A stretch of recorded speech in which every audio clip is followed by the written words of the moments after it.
안녕하십니까. 자, 경제학 원론 이번 시간에 공부하실 내용은 파트 1의 제1장 지난 시간에 공부했던 뒷부분 이어서 공부하시겠습니다. 경제학 들어가기 해서 경제학이란 무엇인가 해가지고 앞에서 우리가 봤습니다. 경제학이란 무엇인가 해가지고 자, 희소성과 선택 공부했었죠. 자원이 희소하기 때문에 인간은 항상 선택을 해야 되고 그 선택과 관련해 가지고 선택의 원리를 알려주는 이런 학문이 바로 경제학이라는 걸 말씀을 했습니다. 자, 다음에 공부하실 내용은 이제 그 시장 경제에 대해서 공부하시겠습니다. 앞에서 우리가 교환이 이루어지려면 자, 시장이 형성된다고 그랬죠. 그래서 그 시장이 형성되고 그 시장이 형성돼 가지고 시장을 기본으로 해 가지고 경제 원리가 경제 활동이 이루어지는 이러한 것 갖다 우리가 시장 경제라고 합니다. 그래서 제 두 번째 파트 해 가지고 시장 경제. 원래 우리가 시장 경제라고 했을 때 이것하고 대비되는 개념은 계획 경제라고 하는 것입니다. 근데 보통 계획 경제는 뭐죠? 사회주의하고 연계가 되는 거죠. 그래서 원래 사회주의 계획 경제 해가지고 이제 옛날 소련이라든가 또 옛날 그 중국, 현재도 북한 같은 경우가 있죠. 물론 북한도 지금 뭐 장마당이니 뭐니 해가지고 시장 경제가 상당히 많이 진전돼 있습니다만 이런 걸 계획 경제라고 했습니다. 국가가 만든 기본 계획에 따라 경제 활동이 이루어지는 이런 경제 얘기하는 건데 우리가 경제학에서 공부하는 것은 시장 경제가 작동하는 원리, 그 시장 경제가 움직이는 원리를 갖다 공부하는 것입니다. 그렇기 때문에 그 시장 경제에 대해서 먼저 간단하게 특징 내지는 전개 과정을 보고 지나가시겠습니다. 뭐 다 아시는 거죠. 자, 시장 마켓입니다. 자, 시장은 뭐죠? 판매자와 이제 우리가 공급자라고 할 것입니다. 판매자는 공급자고 구매자가 있죠. 사는 사람. 사는 사람은 누구죠? 수요자입니다. 그래서 공급자와 수요자가 모여서 거래하는데 따르는 그러니까 제도라고도 하고 또 기구라고도 합니다. 시장을. 자, 판매자와 구매자가 모여서 거래하는 데 따르는 제도나 기구를 갖다가 시장이라고 합니다. 여기서 얘기하는 시장은 근데 뭐 용현 시장이라든가 남대문 시장이라든가 이런 장소 얘기하는 게 아닙니다. 장소를 얘기하는 것이 아니라 뭐요? 거래가 이루어지는 공간 내지는 거래가 이루어지는 시스템 이걸 얘기를 하는 겁니다. 시장이라고 할 때는. 그래서 뭐 동네 가게도 시장이 될 수가 있고 전통시장, 뭐 할인매장, 뭐 G마켓 등 뭐 이런 거 다 시장이죠. 이커머스라고 해가지고 이커머스가 이루어지는 이런 시장 다 넓게는 시장이라고 합니다. 그래서 지금은 이제 인터넷상의 시장까지 형성된 거죠. 자, 시장은 이제 판매자와 구매자가 모여 있습니다. 판매자와 구매자가 모여가지고 판매와 구매가 이루어지잖아요. 그래서 이 관계에서 우리는 가장 기본적인 경제 순환 모형을 이해하셔야만 시장이 작동되는 원리는 물론이고 나라 경제 전체가 어떻게 움직이는가 하는 걸 확인할 수가 있습니다. 그래서 경제 모형에 앞에서 봤던 생산 가능 곡선이라고 하는 것도 대표적인 경제 모형이지만 자, 그와 함께 먼저 공부하고 지나가실 내용이 바로 이 경제 순환 모형이라고 하는 겁니다. 순환이에요. 서큘러. 그리고 이제 이 순환이라는 게 결국 흐름을 얘기하는 것이기 때문에 이거 갖다가 서큘러 플로우 해가지고 다이어그램이라고 합니다. 그래서 이 모형은 경제 전체에서 가장 대표적으로 이제 상품 시장이 있어요. 물론 여기서 상품이라고 할 때는 앞에서 얘기했던 재화와 서비스 다 포함하는 겁니다. 자, 재화와 서비스의 거래가 이루어지는 시장은 상품 시장이고 근데 그 재화와 서비스를 만들기 위해서는 뭐가 필요하죠? 생산 요소가 있어야 됩니다. 재화와 서비스라고 하는 생산물을 만들기 위해서는 생산 요소가 있어야 돼요. 생산 요소 뭐가 있습니까? 노동, 자본, 토지 이런 것들이 바로 생산 요소입니다. 자, 생산 요소도 거래가 이루어지죠. 노동시장이 있어가지고 노동력의 거래가 이루어집니다. 마찬가지로 자본시장도 있고 이렇죠. 가지고 요소시장이라고 하는 게 또 있습니다. 시장은 크게 두 가지가 있습니다. 두 가지가 있고 자, 시장 참여자가 있는데 시장 참여자는 누구예요? 판매자하고 구매자가 되겠죠. 그러니까 시장 참여자라고 할 때는 여기 나와 있는 자, 판매자하고 구매자 얘기하는 것입니다. 판매자와 구매자가 바로 시장 참여자죠. 그래서 두 시장과 시장 참여자가 어떻게 연결되어 있는가 이걸 보여주는 겁니다. 여기서 일단 자, 모형을 단순화하기 위해서 판매자와 구매자가 있고 시장은 상품 시장과 요소 시장이 있는 이런 아주 단순한 시장으로 모형을 만들어 가지고 확인하실 겁니다. 이렇게 단순화해야만, 현실 경제를 단순화해야만 경제 전체가 어떻게 움직이는가 하는 것을 쉽게 이해할 수가 있습니다. 그래서 일단 단순한 형태로 모형을 확인한 다음에 이 모형을 확장시켜 나가는 거예요. 확장시켜 가면서 좀 더 현실에 가까운 이런 상황을 우리가 분석을 하게 됩니다. 그래서 경제순환 모형이라고 하는 게 지금 경제순환 모형이라고 하는 게 아주 복잡한, 현실 경제는 매우 복잡하지만 그 복잡한 현실 경제를 갖다가 단순화해가지고 경제 전체를 갖다 이해하는데 도움이 되는 게 바로 경제순환 모형이 되겠습니다.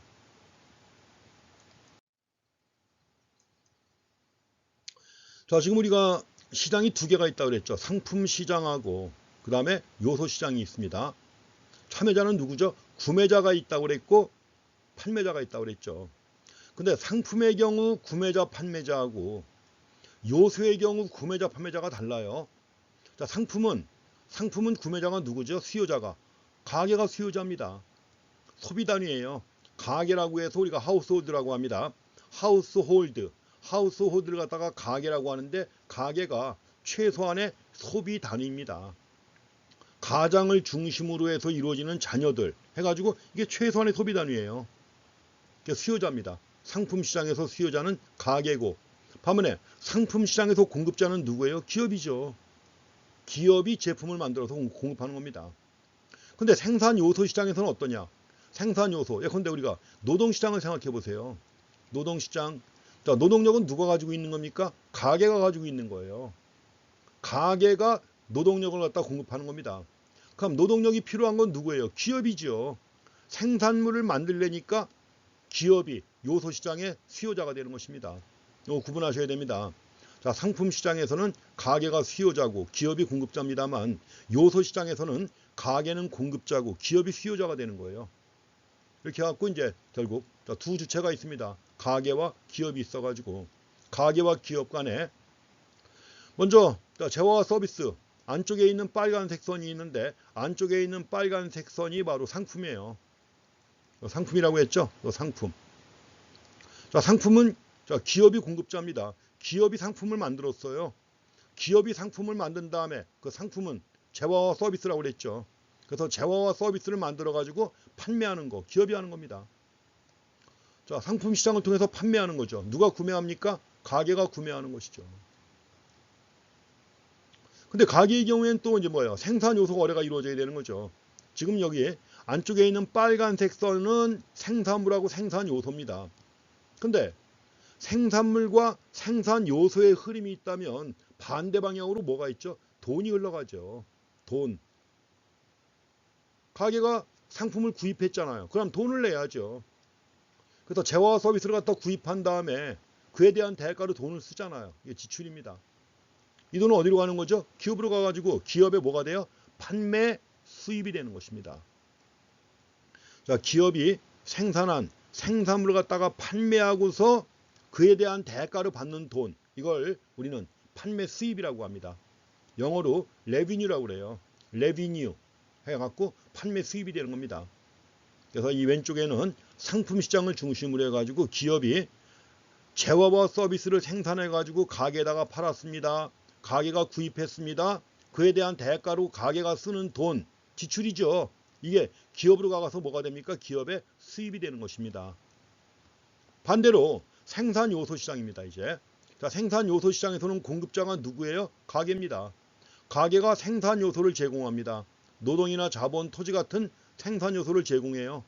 이걸 구입하는 게 누구죠? 기업이 구입합니다. 자, 기업이 노동을 구입해 가지고 생산 활동에 투입했다. 그럼 노동에 대한 대가를 지급해야 되는 것이죠. 생산 요소에 대한 지출이 이루어지는 겁니다. 노동에 대한 대가, 토지에 대한 대가를 지급해야 되는 거죠. 이 돈은 어디로 갑니까? 가게로 가는 거죠. 이 돈이 가게로 가가지고 가게에 소득이 되는 거예요. 그 생산요소 공급에 대한 보수라고 나와 있는데 이 보수라고 하는 게 바로 가게의 소득이 되는 것입니다. 이렇게 해가지고 가게와 기업 사이에 상품 시장과 요소 시장 두 개의 시장을 통해서 생산물과 생산 요소는 물론이고 반대 방향으로 돈의 흐름이 이루어지는 거예요. 이걸 보여주는 이 모형, 지금 우리가 보고 있는 이 모형을 그래프로 봤습니다만 이 모형을 경제 순환 모형이라고 하는 것입니다. 이렇게 해가지고 그래프가 나오고 아래 설명이 나오죠. 그 설명은 가장 핵심적인 내용만 요약한 겁니다. 그러니까 책에 나와 있는 그 설명은 절대 빼놓지 말고 꼭 읽어보고 지나가셔야 돼요. 그리고 각 챕터가 끝날 때마다 뒤에 또 요약이 나오는데 그 요약이라고 나와 있는 거 있죠. 꼭 읽어보고 지나가시기 바랍니다. 만약에 요약을 읽어보는데 내용이 이해가 안 된다. 그러면 다시 돌아가서 거기에 해당하는 내용 다시 한번 학습하고 지나가시면 됩니다. 그리고 가급적이면 이제 챕터마다 나와 있는 연습 문제가 있는데 그 연습 문제도 꼭 확인해 보시는 게 좋습니다. 나중에 뭐 공무원 시험 볼 때 경제학 시험 본다. 되게 그런 내용 가지고 시험에 나오는 거예요. 그렇기 때문에 연습 문제도 한번 풀어보시고 꼭 우리가 같이 체크하고 지나갈 시간은 없습니다. 그렇지만 이제 각 챕터가 끝날 때마다 혹시라도 이제 그 중요한 내용이 있으면 한번 확인을 할 겁니다. 근데 앞부분이기 때문에 별로 없습니다만 뒤에 가서 이제 연습 문제 중에서 꼭 확인해 봐야 될 내용이 있다 그러면 제가 말씀을 드릴 것입니다. 자, 경제 순환 모형. 먼저 가계가 나와 있습니다. 가계는 요소 시장에서 공급자죠. 노동과 다른 생산 요소를 제공하고 그에 대한 대가로 기업이 지불하는 임금과 다른 보수를 받습니다. 임금과 다른 보수. 다른 보수에는 뭐가 있죠? 노동의 대가는 임금 아니에요. 노동의 대가는 임금이고 자본의 대가는 이자입니다. 토지에 대한 대가는 지대가 있고 또 경영에 대한 대가는 이윤이 주어지는 거예요. 가지고 임금, 이자, 지대, 이윤의 형태로 보수를 받는데 그 보수가 가계의 소득이 되는 것입니다. 그래서 상품 시장에서 가계는 요소 시장에서 얻은 소득, 그게 소득이에요. 여기 나와 있는 이 보수라고 하는 거, 임금을 포함한 보수 있죠? 이게 바로 소득이 되는 겁니다. 자, 소득이 들어왔으니까 이 소득을 가지고 뭐요? 기업이 생산, 판매하는 상품을 구입하는 거죠.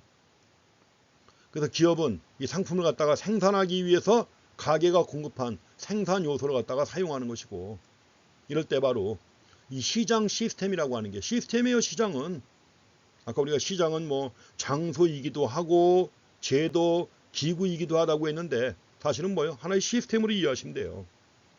그래서 시장 시스템이라고 하는 게 가계와 기업의 역할을 잘 조정을 해가지고 시장 경제가 시장 경제, 자본주의 시장 경제입니다. 그리고 자본주의라고 하는 게 시장을 바탕으로 해서 이루어지는 거예요. 그래서 시장 경제, 시장 경제가 잘 유지되도록 만드는 것이 바로 시장 시스템이다 하는 것입니다.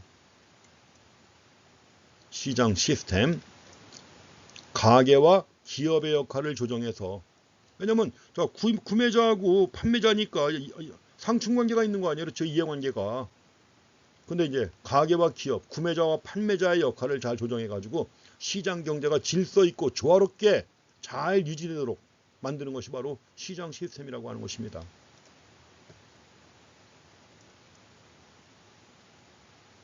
그래서 가계, 기업, 시장 시스템 그 세 가지 이제 또 네모칸이 올라와 있죠. 자, 시장 경제의 효율성에 대한 내용인데 시장 경제가 언제 형성되기 시작한 거냐 하는 겁니다. 시장 경제, 자본주의하고 매칭이 되는 거예요. 자본주의하고 매칭이 되는 것이고 자본주의가 성립되게 된 계기가 뭐죠? 산업혁명입니다. 그럼 산업혁명 이전에는 경제활동을 안 했느냐? 했습니다. 그렇지만 이제 하나의 체계화된 경제학으로서 자리 잡지는 못한 것이고 산업혁명이 이루어지던 애덤 스미스가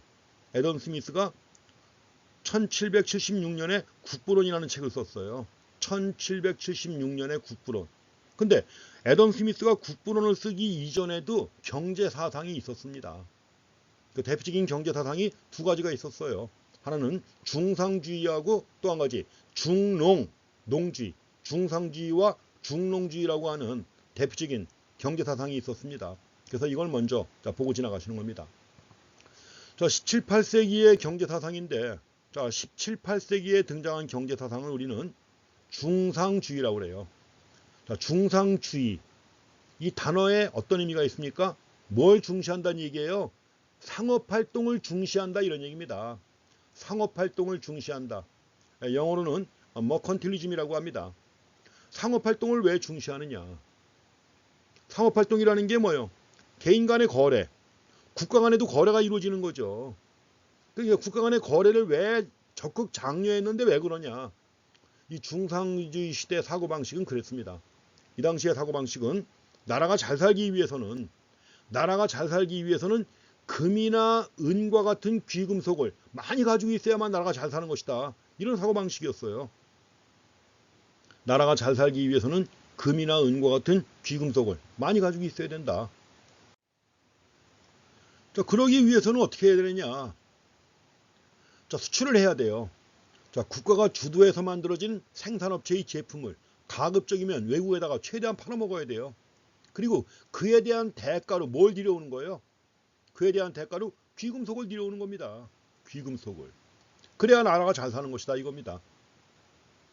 물건은 팔아먹고 대신 귀금속을 들여와야만 나라의 부가 증대된다. 이런 사고방식이에요. 이게 바로 중상주의적 사고방식입니다. 물론 애덤 스미스가 엄청 비판합니다. 왜냐면 자, 나는 물건을 팔아먹고 귀금속을 들여왔으니까 나는 잘 사는 것이다.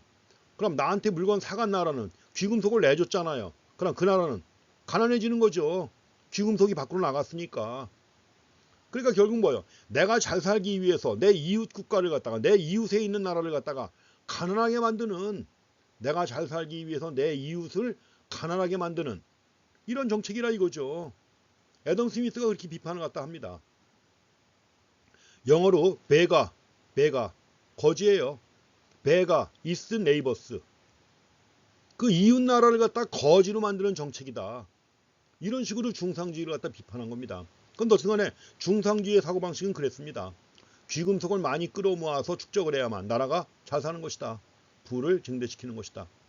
그래서 귀금속을 많이 끌어모으려면 수출은 적극 장려해야죠. 물건을 많이 팔아먹어야 돼요.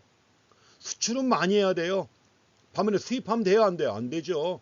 수입한다면 귀금속을 내줘야 되는 거니까 내가 거지가 되는 거 아니에요. 그러니까 수입은 가급적이면 줄여야 되는 거죠. 이게 바로 중상주의적 보호무역 정책입니다. 중상주의적 보호무역 정책. 수출은 적극 장려하되 수입은 통제하는 거예요. 그래야만 나라가 잘 살게 되는 것이다. 이런 사고방식을 가지고 있었던 겁니다. 원래 그 중상주의적인 사고방식을 보여주는 영화가 하나 있었는데요. 과거에는 뭐 추석 때, 설날 때 이럴 때 뭐 세계 명화 이런 거 보여주면 많이 나왔었는데 요새는 그것도 거의 근래에는 본 적이 없습니다. 그 알렉산더 디마 들어보셨나요? 알렉산더 디마가 쓴 삼총사라는 소설도 있고 소설을 영화로 만든 겁니다. 주인공이 누구냐? 달타냥이라고 하는 주인공이 있는데 혹시 삼총사라는 책을 읽어보신 분은 있을 겁니다. 거기 나와서 그 소설에서 전개되는 스토리가 바로 이 중상주의의 사고방식을 그대로 보여주는 그런 스토리예요. 그게 옛날에는 이제 교과서에도 그게 나왔었는데 교과서에도 삼총사가 나왔습니다. 이게 중상주의의 사고방식이다 해가지고, 그래서 이웃 국가를 거지로 만드는 정책이다 해가지고 애덤 스미스의 비판을 받는 거예요. 그래서 어쨌든 간에 17세기 18세기에는 중상주의가 유행을 했고 제일 중요한 게 결국 귀금속이에요. 그래서 귀금속을 많이 얻어오기 위해서 또 어떻게 했나요? 약탈을 했지요. 배를 만들어가지고 남미 지역 가가지고 잉카 문명 다 때려부시고 귀금속 뺏어갔잖아요. 이게 중상주의 사고방식. 귀금속만 있으면 만사 오케이다 이겁니다. 그 당시 사고방식이 그랬던 것입니다. 그러다가 이제 1776년에 애덤 스미스가 국부론을 갖다 씁니다. 1776년 미국에서는 독립선언서가 나왔던 때예요. 이때 애덤 스미스가 국부론을 쓴 겁니다. 나라의 부는 귀금속이 아니라 한 나라가 1년 동안에 얼마나 많이 만드느냐, 이게 중요하다는 걸 제시합니다.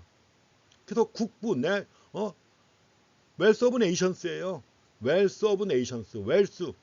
자, 국부의 원천은 뭐냐? 생산에 있다는 겁니다. 물건을 많이 생산해야만 국부가 증대하는 것이고 나라가 잘 사는 것이다 하는 걸 처음 밝힌 사람이 애덤 스미스예요. 국부론에서. 그래서 나라의 부는 국가가 매년 만드는, 생산하는 총 생산량의 크기에 따라 결정된다는 걸 처음 밝힙니다. 귀금속을 많이 가지고 있어야 잘 사는 게 아니고 총 생산량에 크게 따라 결정된다는 거, 이걸 밝힌 거예요. 그래서 이제 모든 개인이나 기업이, 제가 말씀드린 내용이 있습니다. 이거는 OT에서 말씀을 드렸죠. 모든 개인이나 기업은 이기심을 가지고 있어요. 이기심을 가지고 자기 이익을 위해서 경쟁하면서 경제활동을 하지만 그 과정에서 뭐예요? 나라 경제 전체가 질서 있고 조화롭게 발전한다는 거죠. 그 사사로운 이익, 이기심에 기초해가지고 자기 이익을 추구하는 과정에서 하면서 경제활동을 하지만 그 결과 나라의 부가 극대화 된다는 겁니다. 이게 바로 국부의 중요한 원천이에요. 나라의 부가 극대화 된다. 이걸 가능하게 만드는 힘이 바로 뭐예요? 보이지 않는 손이에요. invisible hand, 보이지 않는 손. 눈에 보이지 않는 뭔가가 있어가지고 이것이 모든 개인이 자기 이익을 위해서 활동하지만 이걸 뭐예요? 공익으로 이끈다는 얘기입니다. 질서 있고 조화롭게 이끈다 이거죠. 그러니까 이걸 가능하게 하는 게 뭐다? 보이지 않는 손입니다. 보이지 않는 손이 뭐라 그랬죠? 제가 가격이라고 그랬죠. 가격. 이 보이지 않는 손 하면 바로 가격기구 얘기하는 겁니다. 프라이스 메커니즘. 눈에 보이지는 않지만 이 가격이 시장을 균형으로 이끌고 시장이 균형을 이룰 때 나라의 부도 극대화 된다는 겁니다. 이런 경제활동을 규제하거나 간섭하면 돼야 안 돼요? 안 되지요. 당연히. 그래서 정부는 작을수록 좋아요. 작은 정부론. 정부가 하는 일은 국방과 치안만 담당하면 된다는 얘기죠. 국방과 치안만 담당하고 국민의 경제활동에 대해서 간섭하지 말아라 이겁니다. 스미스가 주장한 거예요. 정부는 작을수록 좋고 민간의 경제활동은 역시 자유로울수록 좋다는 것이죠. 이게 바로 뭡니까? 자유방임주의입니다. 레세페르라고 하는, 원래 이제 프랑스 말입니다. 이거는 레세페르 불어인데 지금 자유방임주의 얘기할 때는 레세페르를 대부분 다 씁니다. 이게 자유방임주의예요. 내버려 두어라. 경제활동의 자유를 허하라. 이겁니다. 스미스가 강조한 거예요. 보이지 않는 손이 가장 좋은 상태로 이끈다. 그러니까 보이지 않는 손이 제대로 작동될 수 있도록 간섭하지 말고 개입하지 말아라 이겁니다. 경제활동의 자유를 허하라. 이게 바로 자유방임주의예요. 애덤 스미스로부터 시작되는 고전압화 경제학의 기본 사고방식이 바로 뭐다? 자유주의, 자유방임주의입니다. 보이지 않는 손을 신봉하는 거예요. 보이지 않는 손이 경제를 가장 바람직한 상황으로 이끈다. 이것이 잘 작동될 수 있도록 간섭하지 마라. 이겁니다. 그래서 인간의 자유로운 활동이 경제의 능률을 극대화한다는 거죠. 자유롭게 활동할 수 있도록 내버려 두면 보이지 않는 손이 이런 식으로 일로 이끄는 거예요. 보이지 않는 손이. 능률을 극대화할 수 있도록 보이지 않는 손이 이끈다 이겁니다. 그래서 개인의 자유로운 선택이 경쟁을 불러일으킵니다. 경쟁이죠. 다들 자기 이익만 추구하는 거니까 경쟁하는 거예요. 자유로운 선택이 경쟁을 생성하고 그 결과 어떤 재화에 대해서 가장 높은 가치를 부여하는 사람에게 재화가 배분되는 거예요. 가장 높은 가치를 부여하는 사람에게 재화가 배분됨으로써 사회 전체 효용이 극대화됩니다. 스미스의 논리예요. 그래서 경제활동의 자유가 보장된 나라는 국부가 증진되고 국부가 증진되니까는 뭐예요? 빠르게 발전한다는 겁니다. 그리고 이 경쟁이라는 게 바로 보이지 않는 손의 힘의 원천이에요. 경쟁 결과 보이지 않는 손이 작동함으로써 질서 있고 조화롭게 나라가 발전한다 이겁니다. 그래서 경쟁이 많을수록 경제 발전도 역동적으로 이루어진다는 것이죠. 그래서 그 후대 경제학자인 조셉 슌페터가 있습니다. 슌페터라는 인물도 경제학의 발전 과정에서는 매우 중요한 역할을 합니다.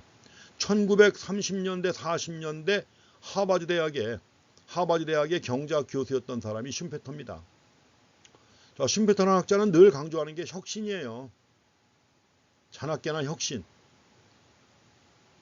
그래서 슌페터 자본주의 경제에는 이건 이제 지금 애덤 스미스 얘기가 나오지만은 시대를 봤을 때는 한참 이후 세대입니다. 거의 현대에 들어와서 자본주의 경제에는 창조적 파괴 이게 혁신이에요. 파괴, 기존의 걸 갖다가 파괴하고 새로운 걸 자꾸 추구하는 거죠.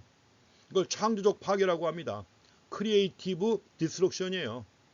그래서 자본주의 경제에는 자, 크리에이티브 디스트럭션, 창조적 파괴의 끊임없는 강풍이 자본주의 경제에 역동적 발전을 가져온다 해가지고 창조적 파괴에 유사한 말로 기업가 정신이에요. 이게 끊임없이 새로운 걸 추구하는 이런 기업가의 창조적인 파괴를 기업가 정신이라고 했던 겁니다. 그리고 이걸 포함하는 용어가 뭐예요? 이노베이션이에요. 혁신. 그래서 자본주의 사회 발전은 혁신을 통해서 이루어진다 해가지고 이 양반은 자나 깨나 앉으나 서나 혁신을 갖다 강조한 분이에요. 이 혁신이야말로 기업 이윤의 원천일 뿐만 아니라 기업 이윤의 원천, 기업가가 끊임없이 혁신을 추구했기 때문에 그에 대한 대가로 이윤이 주어지는 것이다 이렇게 보는 겁니다. 그리고 기업가들이 이렇게 활동한 결과 자본주의 경제가 발전한다는 것이죠. 그래서 핵심적인 키워드가 그겁니다. 슌페터 하면 핵심적인 키워드가 혁신, 창조적 파괴, 이걸 이루는 게 누구예요? 기업가 정신이에요. 그래서 자본주의 경제를 발전시키는 것이 바로 창조적 파괴, 기업가 정신, 그리고 혁신이다 하는 겁니다.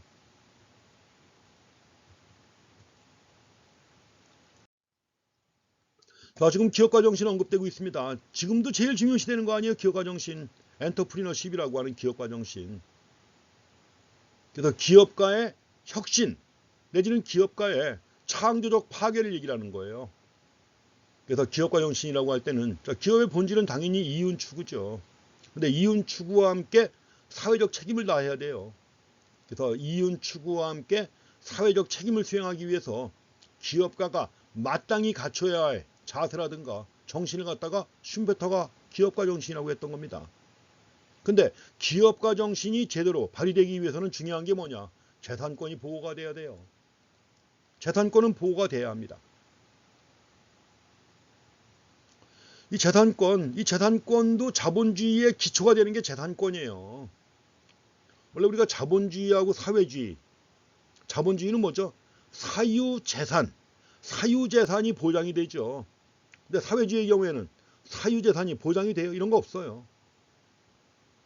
다 국가 거 아니면 뭐 공동의 소유입니다. 토지도 마찬가지고. 이게 사회주의예요. 근데 보통 이제 사회주의가 채택하는 경제 체제가 바로 대부분 다 계획 경제를 채택했기 때문에 사회주의 계획 경제라고 하는 것이고, 반면에 자본주의 경제에서는 뭐 자본주의는 사유재산이 보장이 됩니다. 그래서 사유재산이 보장되는 그 자본주의라고 하는 게 시장 경제와 결부가 되기 때문에 자본주의 시장 경제라고 하는 것이고요. 그래서 기업가 정신이 제대로 발휘되기 위해서는 재산권의 보호가 필요하다 하는 겁니다. 재산권이라고 할 때는 뭐 개인이나 기업이 재산을 팔고 사는 거 다 포함해가지고 재산권이라고 했는데 핵심은 사유재산이에요. 내가 열심히 일한 만큼 내가 재산을 축적할 수 있다. 그래야 열심히 일한다는 것이죠. 그래서 재산을 팔고 사는 거 포함해가지고 재산을 배타적으로 사용할 수 있는 권리 다 넓은 의미에서 재산권이라고 하는 것입니다. 그래서 이걸 바탕으로 해가지고 자본주의 또는 시장경제가 발전함에 있어서 가장 중요한 기초가 되는 것으로서 조셉 슌페터 선생이 강조하는 게 바로 뭐냐? 혁신의 본질은 기업가 정신이고, 이것이 이루어지려면 사적 재산권이 보호가 돼야 돼요. 이와 함께 독립적 사법제도가 마련이 되어야만 사적 재산권이 보호가 되지요. 이걸 위해서 필요한 게 독립적 사법제도다. 이것이 자본주의 발전의 요체다 해가지고 강조한 것입니다. 자, 슌페터가 쓴 유명한 책이 있습니다. 뭐 자본주의, 사회주의 이런 책이 있는데 지금도 많이 팔리는 책 중에 하나예요. 자꾸 새롭게 번역돼 나오기도 하고. 자, 조셉 슌페터 이름 기억하시기 바랍니다.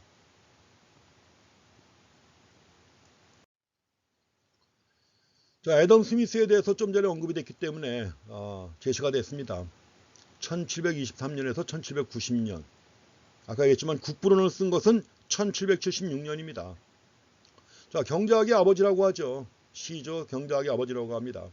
근데 제가 OTS도 말씀드렸습니다만 애덤 스미스는 원래 글라스고우 대학의 영국 글라스고우 대학의 윤리학 교수예요. 윤리학 교수니까는 뭐예요? 인간의 본성을 타궁하고 인간의 본성을 연구하는 거 아니에요. 가지고 이제 인간의 본성과 관련해 가지고 유명한 도덕 감정론이라는 책을 씁니다. 도덕 감정론, 또 모럴 센티먼트라고 하는 이런 책을 써요. 여기서 바로 개인의 본질은 이기심이다. 누구나 다 이기심을 가지고 행동을 해요. 근데 그 개인의 이기심이 사회 전체 이익을 증가시킨다는 거 아니에요. 개인의 이기심이 사회 전체 이익을 증가시킨다. 물론 이걸 가능하게 만드는, 이걸 개인의 이기심을 이거로 연결시켜주는 역할을 하는 게 바로 뭐예요? 보이지 않는 손이라고 하는 것입니다. 보이지 않는 손이 이걸 가능하게 하는 거예요. 보이지 않는 손이 이걸 가능하게 하는 것이다. 그래서 보이지 않는 손, 애덤 스미스가 강조하는 아주 가장 핵심적인 키워드의 하나입니다. 그래서 원래 우리가 국분원이라고 했지만 국분원의 원래 제목, 풀 서브젝트는 그거예요. 원래 제목은 뭐예요? 여러 나라들의 부의 원천과, 부의 원천이 무엇이냐? 귀금속이 아니란 얘기예요. 부의 원천은 귀금속이 아니다. 그 다음에 그 부의 본질에 관한 연구 해가지고 이렇게 제일 긴 거예요. 책이, 제목이. 근데 이제 워낙 기니까 간단하게 또 웰스 오브 네이션스 해가지고 국분원이라고 간략하게 줄여서 얘기하는 겁니다. 그래서 경제 주체들의 이기심, 이게 중요한 거예요. 경제활동의 기초가 되는 중요한 게 바로 이기심이에요. 또 적정한 이윤 추구도 필요하다는 것이죠. 그래야만 당연히 이윤이 주어져야 이윤을 얻기 위해서 노력도 할 것이고 경쟁도 할 것이고 하겠죠.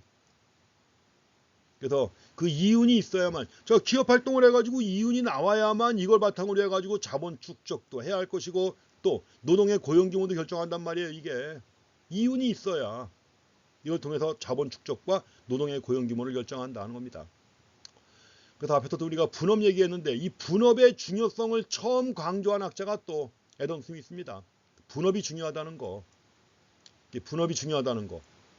그리고 앞에서 우리가 비교 우위의 원리를 갖다 봤는데, 비교 우위의 원리보다 먼저 나온 게 절대 우위의 원리예요. 국가 간의 무역이 이루어질 때 국가 간의 자유무역, 자유로운 무역을 주장하면서 제시했던 것이 절대 우위론이라고 하는 겁니다. 절대 우위설. 근데 이제 절대 우위설만 가지고는 설명이 안 되는 부분이 있어갖고 이걸 좀 더 발전시킨 게 바로 비교 우위설이에요. 그래서 애덤 스미스가 제시한 것은 절대 우위설. 그걸 나중에 이제 데이비 리카도가 비교 우위설로 좀 더 체계화한 것이고, 그 리카도의 비교 우위설이 오늘날 국가 간의 무역을 설명할 때 가장 기초가 되는 체계화된 이론이 된 겁니다. 자유무역을 하라 이거죠. 자유롭게 거래를 해야만 다 같이 이득을 볼 수 있다는 것입니다. 그래서 분업과 함께 절대 우위 개념을 갖다 통해서 시장의 효율적인 작동 원리, 또 한 가지 자유무역의 타당성, 자유로운 거래가 중요하다는 거죠. 이걸 입증합니다. 경제학의 아버지라고 하는 이유가 이제 하나의 체계화된 학문으로서 경제학이 시작된 거예요. 여기서 하나의 과학으로서 경제학. 그래서 애덤 스미스는 경제학이 하나의 독립된 논리 체계를 가진 과학으로 자리 잡는데 크게 기여한 인물입니다. 그게 경제학의 아버지라고 하는 거예요. 그래서 경제학의 시조, 경제학의 아버지 나옵니다. 우리가 애덤 스미스가 이 분업을 갖다 처음 제시했다고 그랬습니다. 분업 개념을 처음 제시했는데, 그래서 제가 이 사진을 하나 여기다가 좀 캡처해가지고 집어넣었습니다. 이게 2010몇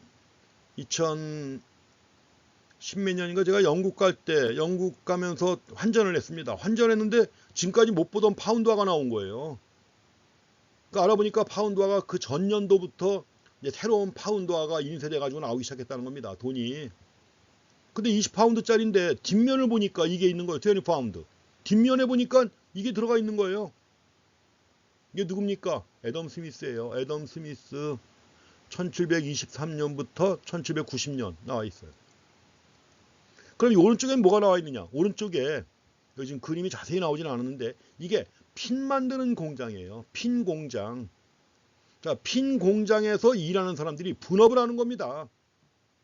핀을 만들 때 누구는 철사만 자르고 누구는 그 철사를 갖다가 아주 단단하게 만들고 철사 끝을 뾰족하게 만드는 일. 그래서 이 작업 공정을 다 나누어 가지고 여러 사람이 자기가 맡은 일만 담당하는 거예요. 도금하는 사람은 하루 종일 도금만 하고, 끝을 뾰족하게 만드는 사람은 하루 종일 그것만 하고, 그러니까 생산량이 비약적으로 발전했다는 거, 증가했다는 걸 갖다가 국부론에서 밝힙니다.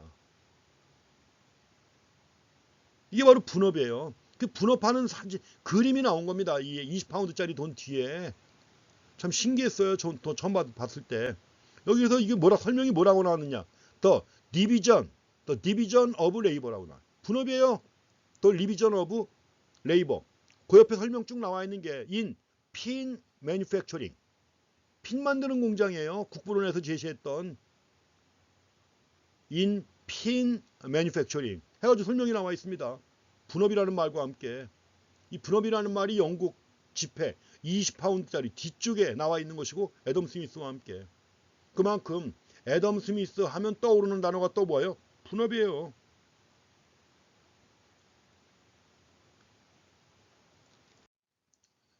자, 다음에 이제 애덤 스미스 이후에 자 19세기 후반부터 시장의 자동 조절 기능에 대해서 아까 얘기했던 보이지 않는 손의 작동 원리를 갖다가 보이지 않는 손의 작용을 갖다가 시장의 자동 조절 기능이라고 하는 겁니다. 시장의 자동 조절 기능. 자, 수요와 공급에 의해서 시장이 항상 균형을 찾아가요. 이게 바로 시장의 자동 조절 기능입니다. 그럼 시장이 균형을 찾아가는 데 있어서 중요한 역할을 하는 게 바로 뭐예요? 보이지 않는 손입니다. 가격이에요. 그래가지고 그동안 이제 가격을 중심으로 해가지고 보이지 않는 손의 기능에 의해서 시장 경제가 나름대로 잘 유지가 되어 왔습니다. 물론 중간중간 좀 문제가 있긴 했지만 별로 큰 문제는 아니었던 거예요. 그러던 것이 1800년대 말 들어오면서부터 뭔가 이제 이상이 생기기 시작한 겁니다. 1800년대 말. 보통 이제 1870년대부터 얘기를 합니다. 우리가 원래 고전화파 애덤 스미스부터 고전화파가 나오죠. 그 뒤에 이어서 나오는 게 뭐라고 그랬죠? 신고전화파라고 그랬죠. 신고전화파, 흔히 한계 혁명과 함께 신고전화파가 시작되는 거예요. 신고전화파가 등장한 게 언제냐? 1870년대입니다. 여기서 얘기하는 19세기 후반이라는 게 1870년대부터 시작되는 것으로 보시면 돼요. 후반이라고 했지만 1870년대부터 시장의 자동 조절 기능에 의문이 제기가 됩니다. 보이지 않는 손에 대한 의문이에요. 과연 보이지 않는 손이 제대로 작동되는가 이거죠. 왜 그러냐 하면 그 시대부터 이제 19세기 후반부터 노동시장의 유연성이 감소가 되기 시작해요. 노동시장의 유연성이 감소가 되기 시작하면서 뭐요? 대량 실업이 이야기가 됩니다. 대량 실업 문제가 생겨요. 또 독점이 형성됩니다. 이 독점이라는 것은 뭐죠? 자유롭게 경쟁하다 보면 나중에는 결국 뭐요? 하나만 남는 거죠. 독점입니다. 그 독점으로 인해 가지고 경쟁이 축소가 돼요. 흔히 우리가 이 자본주의도 여러 단계로 구분합니다. 자본주의를 갖다 여러 단계로 구분하는데 1870년대부터 등장한 자본주의를 독점 자본주의라고 그래요. 독점 자본, 대규모 독점 자본이 금융 자본과 결탁해 가지고 생산을 지배하는 겁니다. 독점이 나타나요. 그래서 경쟁이 축소가 되는 겁니다. 경쟁이 축소가 되면 그만큼 보이지 않는 손이 작동할 수 있나요? 없나요? 없죠. 거기다가 또 다양한 투기가 나타나가지고 주가의 폭등과 폭락이 반복되는 지금까지 없었던 일들이 계속 생기는 겁니다. 자, 노동시장의 유연성은 감소함으로써 실업도 계속 증가하게 되고 독점으로 인해서 경쟁은 축소가 되고 그 다음에 또 투기가 발생해가지고 특히 그 주가의 폭등과 폭락이 반복되고 흔히 이런 현상이 나타나가지고 이런 현상을 우리가 뭐라고 하느냐 넓게는 다 시장의 실패라고 부릅니다. 마켓 페일리어라고 그래요. 그래서 우리가 이 경제학이 설명하는 가장 기본적인 원리대로 시장이 제대로 작동을 못하는 거예요. 그렇게 함으로써 대량 실업도 유발되고 거기다가 인플레이션 또 디플레이션과 같은 이런 문제가 생기는 겁니다. 그래가지고 이제 이런 상황을 배경으로 등장한 학자가 또 누구였죠? 케인스였죠. 그래서 케인스라는 학자가 등장을 해가지고 1936년에 일반 이론이라는 책을 냅니다. 이게 정확하게는 고용, 이자 및 화폐에 관한 일반 이론입니다. 역시 애덤 스미스의 국부론 이후 현대 경제를 설명하는 가장 대표적인 저서입니다. 일반 이론. 가지고 그 이후에 정부가 재정 정책을 통해서 시장에 개입을 해야 시장 기능이 원활해진다는 이런 의식이 생긴 겁니다. 그러면서 또 거시경제학이라는 것이 새로운 경제학의 학문 분야로 등장을 하게 됩니다. 이게 갑자기 뜬 느낌이 들죠. 뜬 느낌이 드는데 내용은 계속 이어지게 됩니다. 그래서 다음 내용 보시면은 이럽니다. 이제 정부 실패가 또 나와요. 좀 전에 시장 실패가 나왔었는데 이제 정부 실패가 나옵니다. 왜냐면 시장 실패가 나타났을 때 이걸 해결하기 위해서 케인스가 주장하는 것처럼 예컨대 재정정책이나 이런 걸 통해서 정부가 개입을 했는데 그럼 정부가 개입하면 문제가 다 해결될까요? 여러분들 우리가 대한민국 정부도 아시겠고 미국 정부도 볼 거고 정부가 그렇게 일을 잘합니까? 아니죠. 그래서 이게 1970년부터 세계 경제에 인플레이션이 만연됩니다. 인플레이션이 만연돼 가지고 그 인플레이션의 원인에 대해서 바로 이 재정 금융상의 경기 부양 정책 때문에 나타났다 이겁니다. 경기를 띄우기 위해서 경기를 띄우기 위해서 정부 지출을 늘리고 세금을 깎아주고 통화량을 늘리고 이랬었는데 이것 때문에 결과는 뭐냐? 인플레이션 만연된 것이죠. 거기다가 또 한 가지 2차 대전 이후 등장한 국가관. 2차 대전 이후의 국가관이 뭐죠? 흔히 복지국가예요. 복지국가. 그 전에 정부는 간섭하지 말고 내버려 두어라. 정부가 할 일은 국방과 치안만 담당하고 내버려 두어라 하는 이런 국가관이 있었죠. 그게 뭐죠? 그건 야경 국가라고 합니다. 그 야경 국가관에 대체해 가지고 이제 2차 대전 이후에 확산된 게 복지국가예요. 그런데 복지국가가 강조가 되면서 당연히 복지국가가 이루어지려면 누가 해야 되는 거예요? 정부가 이끌고 나가야 되는 것이죠.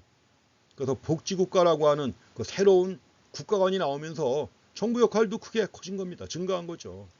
근데 중요한 건 뭐냐? 정부 역할이 커지고 시장의 실패도 해결해야 돼요. 복지국가도 이뤄야 합니다. 누가? 정부가 나서서. 근데 이렇게 하다 보니까 이제 국민의 근로의욕은 저해되고 왜냐면 정부의 개입이라는 게 일종의 또 경제활동에 대한 규제입니다. 규제가 가해지다 보니까 국민의 근로의욕이라든가 기업의 투자의욕은 저해가 되죠. 그러면서 경제 전체 활력이 감소가 되는 이런 현상이 나타난 겁니다. 결국 시장의 실패를 갖다 해결하기 위해서 정부가 개입했는데 오히려 더 안 좋은 상황이 된 거죠. 더 안 좋은 상황, 이걸 뭐라고 알아요? 결국 정부가 개입해가지고 더 안 좋은 상태를 만들었다는 거죠. 이걸 정부의 실패라고 합니다. Government failure라고 그래요. 정부의 실패. 그래서 정부의 경제에 대한 개입이 목표를 달성하지 못하고 오히려 자원의 낭비를 더 심하게 유발된 겁니다. 그래서 정부의 실패가 보편화되면서 1970년대 후반에 오게 되면 또 케인스 이론이 약간 한물 가게 되는 중요한 계기가 되기도 합니다. 우리가 앞에서 OT에서 얘기했었죠. 케인스 이론이 퇴색하게 되는 계기. 그리고 커맨딩 아이치에서 보셨잖아요. 그 중요한 배경이 뭐예요? 바로 스태그플레이션이라고 하는 거죠. 이게 직접적인 계기였지만 그러나 케인스는 정부의 적극적인 개입을 주장했는데 그 정부의 개입 결과 오히려 정부의 실패가 만연하기 시작했단 말이에요. 그래서 이런 것들이 종합적으로 케인스 이론을 좀 후퇴하게 만드는 그런 계기가 됐던 것입니다. 그래서 케인스 이론이 좀 후퇴하면서 등장한 게 뭐였죠? 신자유주의입니다. 80년대 이후 등장한 거죠. 80년대 이후 주로 영국과 미국을 중심으로 해가지고 복지국가 정책에 반대하면서 등장한 겁니다. 원래 복지국가를 갖다 이루려면 국가가 적극적으로 개입해야 되는데 국가의 개입 결과 정부의 실패만 나타났다. 그러니까 국가는 개입하지 말고 내버려 두라는 거죠. 신자유주의입니다.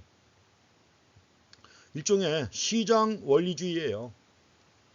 시장 원리주의에서 자유지상주의 또는 시장 지상주의, 경쟁 지상주의 이런 개념으로 나오는 거죠. 그래서 원래 신자유주의의 가장 핵심적인 몇 가지 내용들을 보게 되면 다시 작은 정부를 지향하게 됩니다. 작고 효율적인 정부를 주장하게 돼요. 그러면서 또 중요한 내용이 뭐예요? 공기업을 민영화하는 거 나옵니다. 커맨딩 아이치에서 보셨죠? 공기업의 민영화. 거기다가 또 뭐예요? M&A에 의한 기업 합병, 이것도 자유롭게 이루어져야 돼요. 인수와 합병, 자, Mergers and Acquisition입니다. 인수합병이죠. 그래서 인수합병을 통해서 기업의 합병도 역시 신자유주의의 중요한 내용 중에 하나예요. 인수합병에 의한 기업의 합병. 그 다음에 이제 무역이나 자본거래의 자유화가 강조가 됩니다. 이걸 통해서 뭐예요? 시장 원리가 실현되도록 하고자 하는 거죠. 대표적인 학자가 누굽니까? 하이에크가 있었죠. 하이에크하고 또 밀턴 프리드만이 있었죠. 이렇게 해가지고 신자유주의가 이제 한 30년 가까이 또 득세하게 됩니다. 케인스는 약간 후퇴하고 이 사이에 신자유주의가 힘을 얻게 되는 것입니다. 물론 이제 신자유주의도 장단점은 있습니다. 왜냐하면 이게 자유방주의의 바탕을 둔 거니까 개인의 경제활동의 자유를 갖다 보장하라 이거죠. 그렇지만 이제 개인의 자유와 또 경쟁의 효율성만 극단적으로 존중한 거죠. 개인의 지나친 자유, 인간은 탐욕스러운 인간인데 그 탐욕스러운 인간의 지나친 경제활동의 자유 또 경제의 효율성만 극단적으로 존중한 겁니다.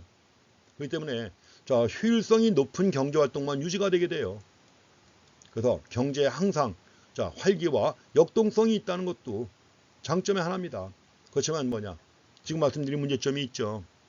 자, 극단적 경쟁으로 인한 빈부격차 심화도 가져옵니다. 빈부의 격차가 심화됐다. 맞아요. 실제로 다양한 실증 분석 결과 빈부의 격차가 심화됩니다. 또 기업 활동 결과 얻게 되는 이윤을 지나치게 강조한 결과 역시 도덕적 해이가 만연됩니다. 모럴 해저드라고 하는 도덕적 해이가 만연됐다는 거죠. 자, 신자유주의의 또 하나의 문제점으로서 제시가 됩니다. 그렇지만 이제 신자유주의의 미래까지 나와 있는데 뭐 특별한 내용은 없습니다 여기에. 그래서 뭐 다 대체할 만한 다른 이론은 뭐 마땅치 않다. 물론 다시 또 케인스가 2008년 말 이후 2007년 말 8년 이후에 글로벌 금융위기 상황에서 다시 케인스주의가 강조가 되죠. 그러면서 이제 신자유주의가 약간 또 퇴색하는 이런 양상을 보이고 있습니다. 그래서 여러 가지 또 다른 난점들이 있어갖고 이제 나라마다 뭐 자국 산업을 갖다가 보호한다든가 또 나라마다 소득과 부의 격차가 더 심화됐어요. 맞습니다. 그다음에 이제 지나친 자유나 이윤지상주의에 따라 도덕적 해이 문제도 발생을 했고 또 여러 가지 환경 문제 같은 것들이 더욱더 심화된 측면도 있죠. 그래서 신자유주의의 미래에 가지고 언급하지만 특별한 대안은 없습니다.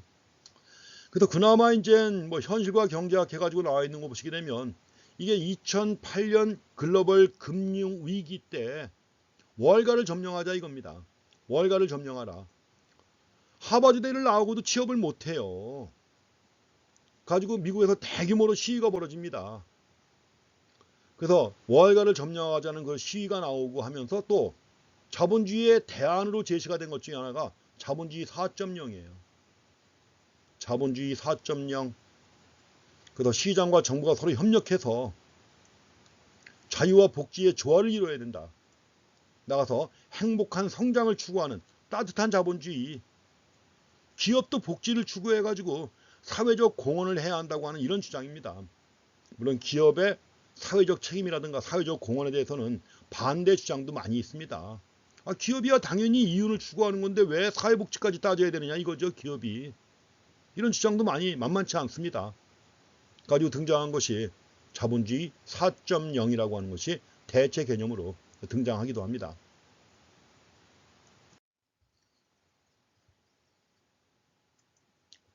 자, 다음에는 그 경제학의 목적과 대상에 대해서 보시겠습니다. 경제학의 목적, 좋은 말로 나와 있죠. 원래 경제학은 잘 살게 하는 학문이다. 이런 얘기들 많이 하죠. 그래서 경제학의 목적은 우리가 일단 현실 경제를 이해해야 합니다. 우리가 살면서 늘 일어나고 있는 그 현실의 경제 상황을 알아야죠. 또 거기서 발생하는 여러 가지 문제를 본질을 갖다 알아야 되고 해결 방법을 알아야 합니다. 그렇게 함으로써 궁극적으로 우리가 살고 있는 세상을 좋게 만들기 위한 것이다. 흔히 그렇게 경제학의 목적을 얘기를 합니다. 경제학을 연구하는 대상이 나오는데 앞에서도 말씀드렸지만 경제학은 자본주의 시장 경제를 대상으로 합니다.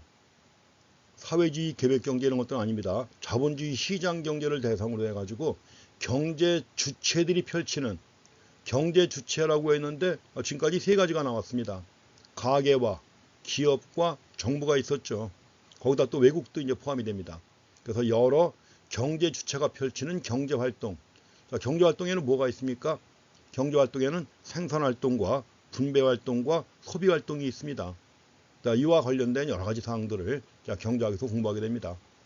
그래서 경제학 해가지고 여러 경제 주체들의 경제 활동 이걸 연구하는 것이다 해가지고 간략하게 정의를 내릴 수가 있습니다.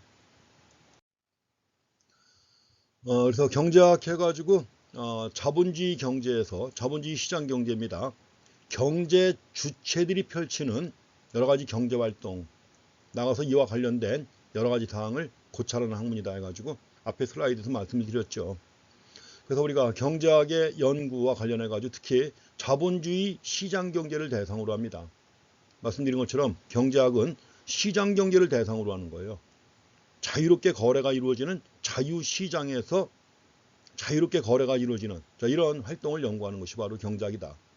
그래서 자유시장을 대상으로 하는 것이고 여기 또 민간 부문하고 정부 부문이 있습니다. 앞에서도 경제 주체라고 해서 얘기했지만 민간 부문이라고 할 때는 시빌 섹터예요. 시빌 섹터 그러니까 뭐죠? 개인과 기업이 사익을 위해서 하는 경제활동 얘기하는 거죠. 개인과 기업이 자유시장에서 사익을 위해서 경제활동을 하는 게 바로 민간 부문인데 이것만 가지고 안 되죠. 정부가 있습니다. 앞에서도 우리가 정부의 개입과 관련된 내용들이 있었습니다만 어쨌든 간에 오늘날 정부라고 하는 부문도 중요한 역할을 담당합니다. 그래서 민간 부문의 시장 기능이 제대로 발휘가 되도록 여러 가지 법규를 제정한다든가 또 동시에 공익사업을 수행하는 게 바로 정부입니다. 그래서 크게 우리가 민간 부문하고 정부 부문 구분해가지고 파악을 합니다.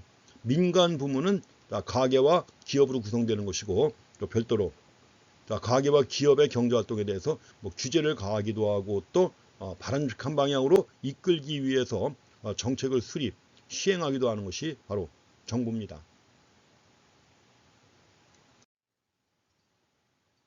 자, 경제 주체라고 했는데 가계와 또 기업과 정부 생각하시면 됩니다. 거기다가 또 하나 추가하면 뭐가 있습니까? 외국이 있죠. 그래서 경제 활동을 하는 모든 사람 또는 그룹을 경제 주체 해가지고 가계 또는 개인이라고 하죠. 그 다음에 기업, 정부, 거기다가 또 하나 외국을 포함시킵니다. 자, 경제활동도 얘기가 나왔었죠. 경제에 관한 경제 주체들의 모든 활동이다 해가지고 우리 책에 정의가 나와 있는데 자, 경제활동도 앞에서 언급한 것처럼 크게 세 가지가 있습니다. 생산활동, 분배활동, 소비활동 그 세 가지로 구분하는 거죠. 자, 경제 순환 모형에서 나왔던 겁니다. 생산활동, 분배활동, 소비활동 물론 이제 뒤에 가서 자세히 볼 겁니다. 그리고 이 경제활동과 관련된 또 여러 가지 사항도 연구한다고 그랬죠.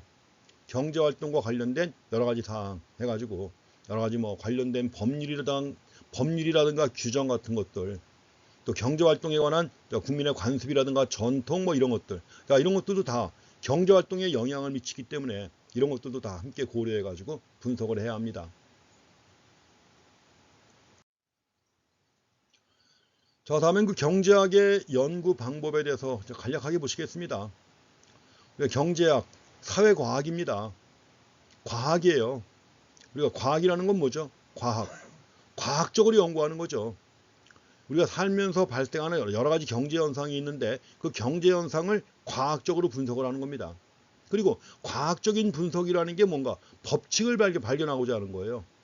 그리고 법칙을 갖다 발견하는 그러한 과정에서 필요한 것이 모형을 만들어야 되는 것입니다. 그래서 경제 이론 혹은 경제 모형을 만들어 가지고 이걸 가지고 분석을 합니다. 자, 경제 이론 또는 경제 모형이라고 할 때는 현실 경제를 분석하기 위해서 실제 경제 현상을 또는 경제 상황을 단순화시킨 거예요. 우리가 수요 공급 이론도 있지만 수요에 영향을 미치는 요인들 엄청 많습니다. 그렇지만 그걸 동시에 다 고려할 수는 없죠. 그렇기 때문에 아주 단순한 수요 모형을 만들고 공급 모형을 만들어 가지고 단순하게 분석을 합니다. 물론 그것만 가지고도 충분하게 우리가 알고자 하는 것은 알 수가 있습니다. 그래서 경제이론 혹은 경제모형, 단순화시킨 하나의 도구다 이렇게 생각하시면 되겠습니다. 그래서 경제모형을 개발하는 단계가 언급되어 있는데 참고로 보시면 됩니다. 일단 모형의 가설을 설정하죠. 가설을 설정한 다음에 그 다음에 이제 모형의 결과와 예측을 합니다. 자, 예측 결과 이것이 현실의 경제를 설명할 수 없다 그러면 다시 모형의 가정을 수정하는 이런 과정. 그래가지고 계속해서 피드백이 이루어져 가지고 모형도 개선되고 좀 더 발전된 모형이 나오고 하는 것입니다. 이런 과정이 끊임없이 이루어지는 거죠. 이렇게 함으로써 좀 더 현실 경제를 좀 더 잘 설명할 수 있는 이런 모형이 만들어지는 것입니다. 경제이론의 몇 가지 주요 과정이 있습니다. 그래서 이제 경제학의 기본 전제라고 하는 건데 물론 여러 가지 비판도 많이 나옵니다. 경제학의 가장 기본적인 전제는 뭐냐? 인간은 가게나 기업과 같은 인간 내지는 이제 기업인들도 있잖아요. 그죠? 생산자가 있는데 모두 합리적으로 사고하고 행동한다는 가정입니다. 소비자도 그렇고 생산자도 그렇고 합리적으로 사고하고 행동한다는 가정이에요.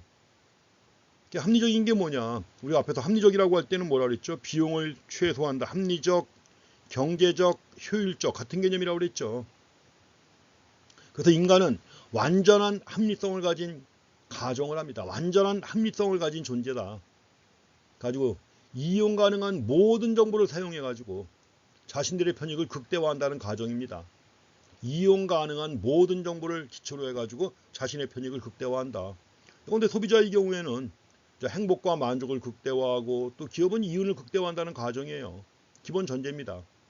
그래서 이제 이렇게 함에 있어서 합리적으로 행동한다는 것이죠. 완전한 합리성을 가지고. 그렇지만 여기에 대해서는 지금 여러 가지 비판이 많이 있습니다. 왜냐하면 인간이 과연 완전히 합리적인 존재냐? 그게 아니라는 거죠. 여러 가지 실험을 통해서 증명이 됐고 그래가지고 새로운 또 경제학이 등장을 합니다. 행동경제학이라는 분야가 나오게 돼요. 뒤에 가면 좀 언급할 겁니다. 최근의 대세 중에 하나입니다. 행동경제학. 그래서 지금까지의 경제학이 일부 수정돼서 나온 것입니다. 또 한 가지 전제는 뭐죠? 인간은 경제적 유인에 반응한다는 거 앞에서 얘기했었죠. 앞에서 우리가 편의점에 왜 경비원을 배치하지 않느냐. 그래서 경제적 유인에 반응한다는 것도 기본 가정의 하나입니다. 그 다음에 이제 가장 중요한 가정입니다. 뭐냐면 인간은 한계적으로 의사결정을 한다는 얘기예요. 한계적, 영어로 마지널이라고 하는 겁니다. 한계적 수준에서 의사결정을 한다. 그러니까 한계원리라고 하는 겁니다. 우리가 경제학에서 적어도 앞부분의 미시경제학 이 부분을 갖다 이해하려면 한계원리를 갖다 알아야 돼요. 그러니까 이게 바로 인간을 지배하는 겁니다. 우리가 어디까지 빵을 몇 개나 먹을 것이냐. 또 기업들은 생산물, 제품을 얼마나 만들 것인가 결정할 때 한계 원리에 따라 의사결정을 합니다. 그런데 여기서도 애플 컴퓨터의 생산 수준을 갖다 결정할 때도 한계적으로 의사결정을 하는 거예요. 그러니까 생산물 한 개입니다. 지금 얘기하는 건 여기 한계적이라고 할 때는 마지널이고 그럼 컴퓨터 한 대를 더 만든다. 컴퓨터 한 대를 더 만들 거냐 말 거냐 결정을 해야 되는 거예요. 지금까지 얼마를 만들었던 간에 한 대를 더 만들 거냐 말 거냐 하는 거죠. 이럴 때 한 대를 더 만들 때 추가되는 비용이 있습니다. 추가되는 비용이 한계 비용이라고 하는 거예요. 마지널 코스트. 그럼 이제 한 대를 더 생산할 때 기업이 얻는 게 있죠. 얻는 걸 갖다가 뭐라 그래요? 한계 편익이라고 하는 것입니다. 이걸 비교하는 거예요.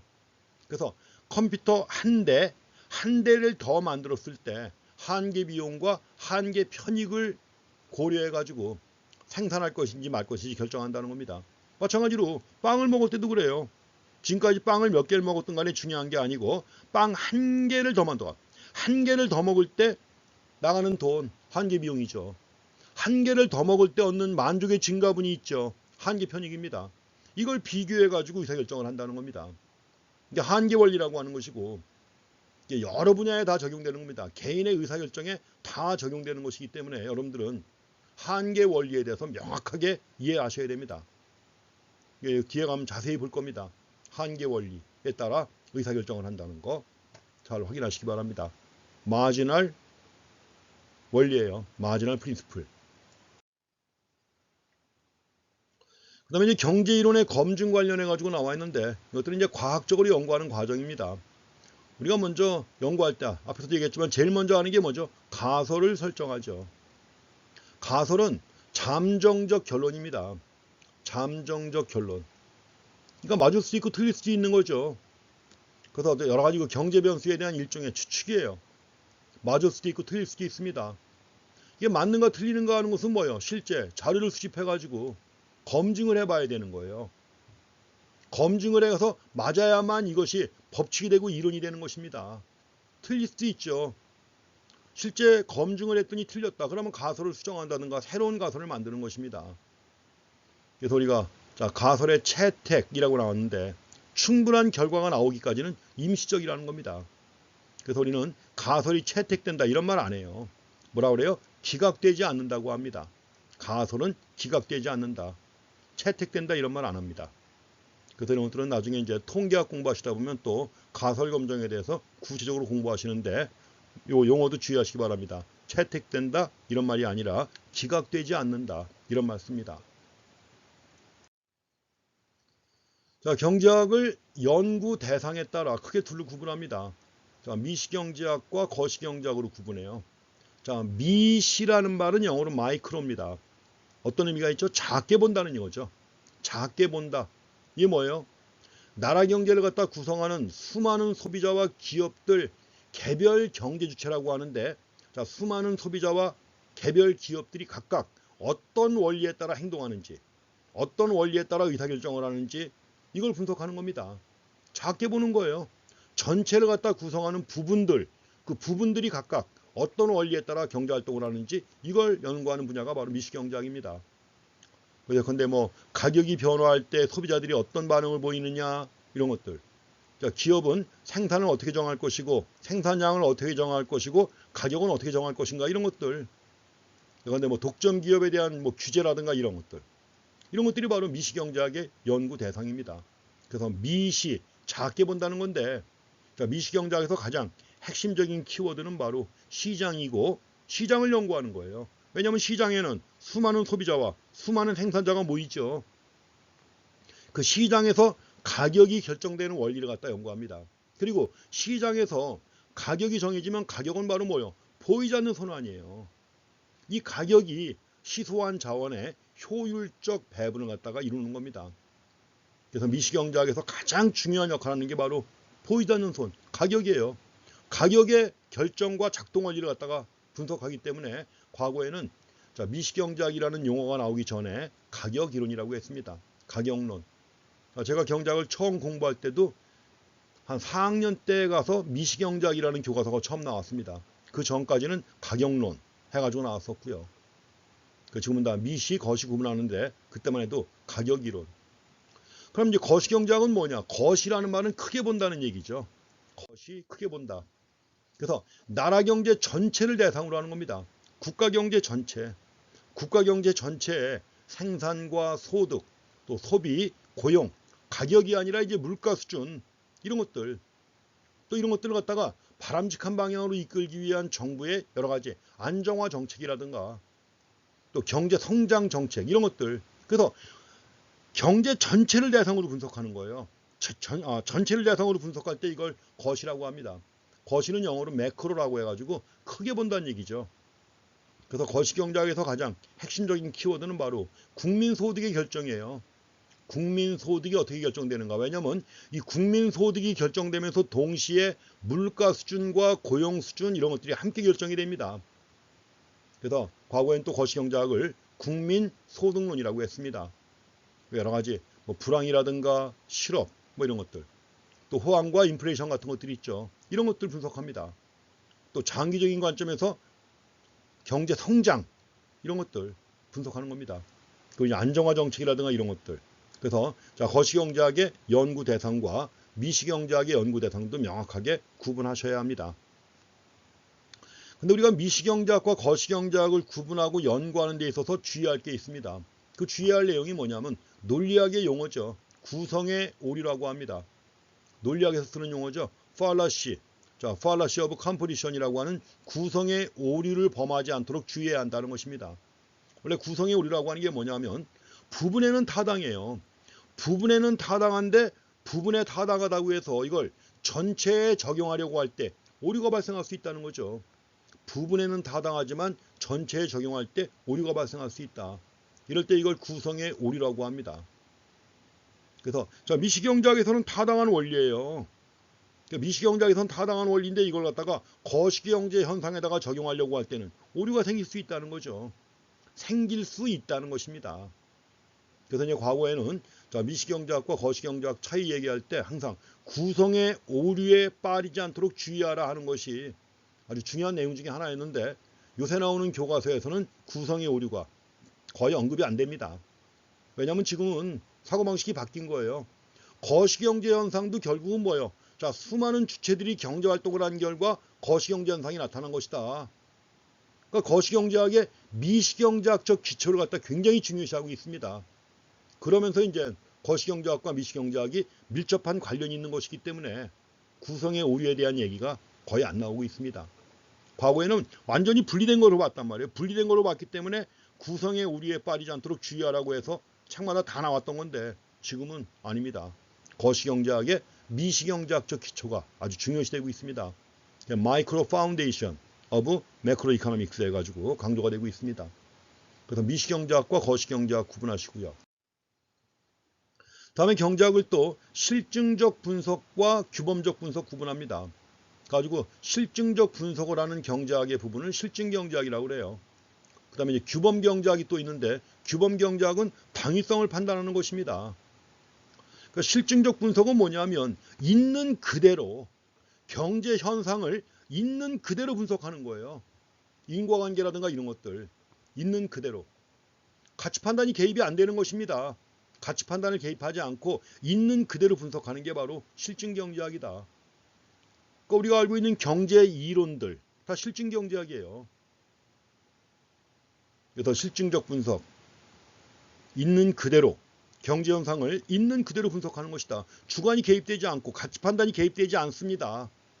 그래서 경제 이론이 바로 실증경제학의 영역에 포함되는 것이고, 또 한 가지 규범경제학은 노머티브 이코노믹스라고 합니다. 이거는 뭐예요? 당위성을 판단하는 거예요. 바람직한 상황, 어떻게 하는 것이 더 바람직하냐 하는 거죠. 당연히 가치 판단이 포함되는 거죠. 여기에는 주관적 판단이 개입돼 가지고 정책 시행 결과가 좋으냐 나쁘냐, 이 좋으냐 나쁘냐 하는 것도 사람 주관적인 거 아니에요. 똑같은 상황을 보고도 바람직하다고 판단하는 사람이 있고 그렇지 않은 사람이 있습니다. 그래가지고 어디까지나 당위성에 기반을 둔 주관적 판단이 포함되는 게 바로 규범적 분석인데, 그 규범적 분석에 해당하는 게 주로 경제 정책입니다. 경제 정책은 바람직한 방향을 설정한 다음에 그 바람직한 방향으로 이끌기 위해서 어떻게 할 것인가, 이걸 논의하는 거죠. 학자들마다 견해 차이가 다 다릅니다. 이거는. 그래서 규범적 분석과 실증적 분석의 차이도 확인하시고요. 물론 당연히 실증경제학과 규범경제학의 차이점을 얘기합니다. 마지막으로 현실과 경제학 해가지고 애덤 스미스와 동반성장에 대한 얘기가 나와 있습니다. 애덤 스미스 국부론 얘기했었고 그 다음에 도덕감정론 얘기했었죠. 그래서 지나친 인간의 탐욕을 경계하는 것도 나가서 이 동반성장, 이 동반성장이라는 말도 이제 지금은 한물 같죠. 이 책을 쓴 두 번째 저자가 정운찬 교수인데 그 정운찬 교수가 이전에 국가 동반성장위원회 위원장을 했습니다. 그러다 보니까 이제 자기 책에다가 이 동반성장, 물론 중요하죠. 동반성장이라는 개념은 중요합니다. 노사 간의 동반도 중요하고 생산자와 소비자 간의 동반도 중요하고 다 중요하죠. 그래가지고 현실과 경제학 해가지고 하나 들어가 있는데 이게 11판 책에서는 다른 내용으로 바뀌었습니다. 자, 이렇게 해서 우리가 경제학의 연구 방법도 봤습니다. 어디까지나 지금까지 공부하신 내용은 서론 부분이에요. 경제학은 이런 것이고 이런 전제를 바탕으로 해서 전개가 되는 것이고 경제학이 이렇게 발전해 왔고 또 경제학은 이런 식으로 연구하는 것이다. 이런 내용들을 제시하고 있습니다. 그러니까 편하게 공부하시면 되겠습니다. 그리고 이제 1장이 끝났으니까 1장 뒤에 나와 있는 요약 꼭 읽어보시고 연습 문제도 한번 읽어보시기 바랍니다. 그리고 자 1장과 2장 1교시와 2교시 두 개를 했는데 두 개에 대해서 A4 용지 한매로 해가지고 출석 과제물 잘 정리해서 제출하시기 바랍니다. 여기까지 하겠습니다. 자, 수고했습니다.